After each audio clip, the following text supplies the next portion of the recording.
আমরা বিগত বছরগুলোতে যুগের পর যুগ দাদা ভোট দিয়েছে দেখে বাবা দিয়েছে, বাবা দিয়েছে দেখে ছেলে দিয়েছে, ছেলে দিয়েছে দেখে নাতি দিয়েছে, এইভাবে এক দল এক মার্কাকে আমরা ভোট দিয়ে এসেছি, ঠিক না? কিন্তু হয়েছে কি, আমরা এই যে অন্ধভাবে, আমরা এই যে একদম মস্তিষ্ককে বিক্রি করে দিয়ে একটা দল বা গোষ্ঠীকে সমর্থন দিয়েছি। মানুষ ভালো হোক আর না হোক, সবচেয়ে বড় যে সমস্যাটা হয়েছে যে ওই মানুষগুলোর জনগণের কথা ভাবে নাই। নির্বাচন শেষ, আপনার দরকার শেষ, তারপর নিজের আখের গোছানো শুরু হয়ে গিয়েছে। এখন আপনাদের কাজ কি? এনসিপি কে ভোট দিবেন, জাতীয় নাগরিক পার্টির অন্ধ ভক্ত হবেন না? আমরা এটাও চাই না।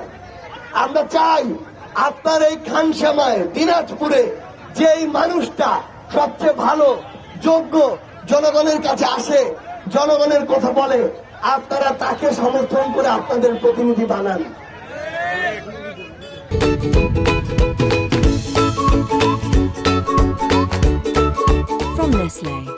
আমরা আমাদের জায়গা থেকে আপনাকে একটা অনুরোধ করি, অনেক দালালি হয়েছে দলের, অনেক মস্তিষ্ক বেচা হয়েছে, এখন সময় হচ্ছে সচেতন ভাবে আমাদের জায়গা থেকে আমরা আমাদের নেতা নির্বাচন করব। যদি নিজের পকেট আর স্বার্থ দেখা মানুষ না হয়, তাহলে অটোমেটিক আপনাদের এলাকার উন্নয়ন হতে থাকবে। এতদিন ধরে কি বাজেট আসে নাই? কম হোক বেশি হোক এসেছে। বাজেট যদি এসেছে 100 টাকা, 50 টাকা থেকে 70 টাকা আগে নেতারা ভাগাভাগি করেছে, তারপরে বাকি যা ছিল সেটা দিয়ে আপনার এলাকায় খরচ করেছে। তাহলে এলাকার উন্নয়ন হবে কিভাবে? এই জন্য আপনাদেরকে একটা অনুরোধ করি, আমরা জাতীয় নাগরিক পার্টি এনসিপির পক্ষ থেকে আপনাদের এই এলাকার মাঠ ঘাট রাস্তাঘাট দেখে হাঁটছি, চলছি, দেখছি, বুঝার চেষ্টা করছি কি অবস্থা। আমরা আপনাদের হাসপাতালগুলো সম্পর্কে জানার চেষ্টা করছি, সেখানে কি আপনারা চিকিৎসা পান কি পান না, ওইখানে কি ডাক্তার পান, চিকিৎসা পান। আমরা আমাদের জায়গা থেকে জানার চেষ্টা করি যে থানাগুলোতে কিছু কিছু ভালো পুলিশ সদস্যের পাশাপাশি কিছু কিছু ঘুষখোর পুলিশ সদস্য আছে কিনা।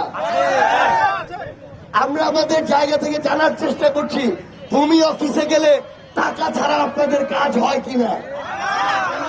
আমরা জানার চেষ্টা করছি আপনাদের ইউনিয়নের গ্রামের যেই রাস্তাগুলোর উপরে হাজার হাজার মানুষ নির্ভরশীল, সেই রাস্তাগুলো এখন পর্যন্ত ঠিক হয়েছে কিনা।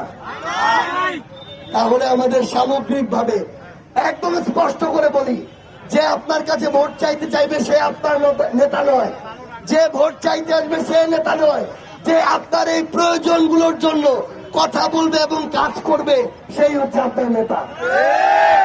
আগামীতে দয়া করে বিবেক বেছে দিয়ে দলের প্রতি অন্ধ হয়ে মার্কার প্রতি দাসত্ব করে কোন একটা জায়গায় নিজেকে বন্ধক দিবেন না।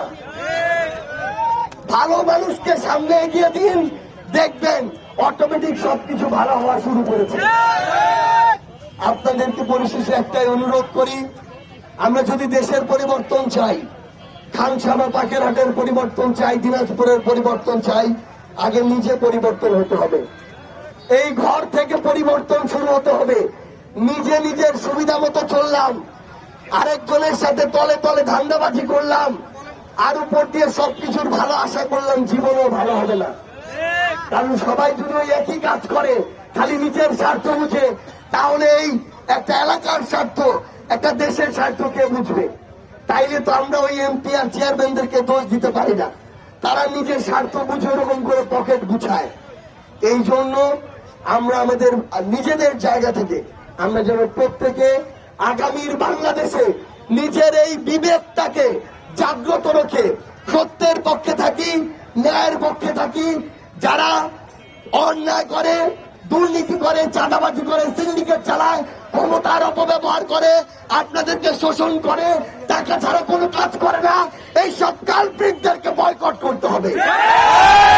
এই কালপ্রিট গুলো যতদিন আছে, যতদিন আপনারা এদের বিরুদ্ধে না দাঁড়াচ্ছেন, ততদিন পর্যন্ত আপনাদের শোষণ থেকে মুক্তি নাই। এই কালপ্রিট গুলো যে কোনো দলে হোক না কেন, যত বড় দলের হোক না কেন, যত বড় পদের হোক না কেন, তাদের মুখোশ উন্মোচন করতে হবে।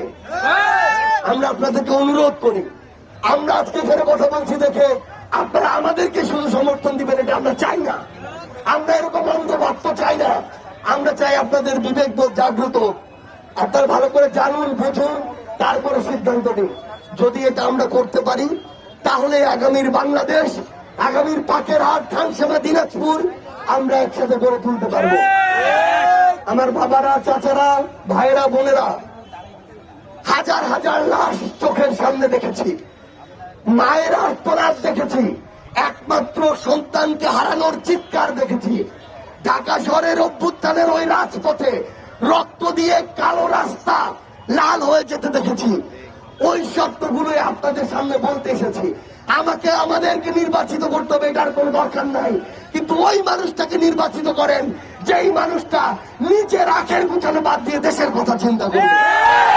আমরা বিশ্বাস করি আগামীর বাংলাদেশে এই পরিবর্তন আমরা দেখতে পাবো, এবং এখানে 50, 60, 70, 80 বছর বয়সের আমার যে বাবা চাচারা আছেন, আপনারা আমাদেরকে সহযোগিতা করবেন, পরামর্শ দিবেন এবং সাথে থাকবেন।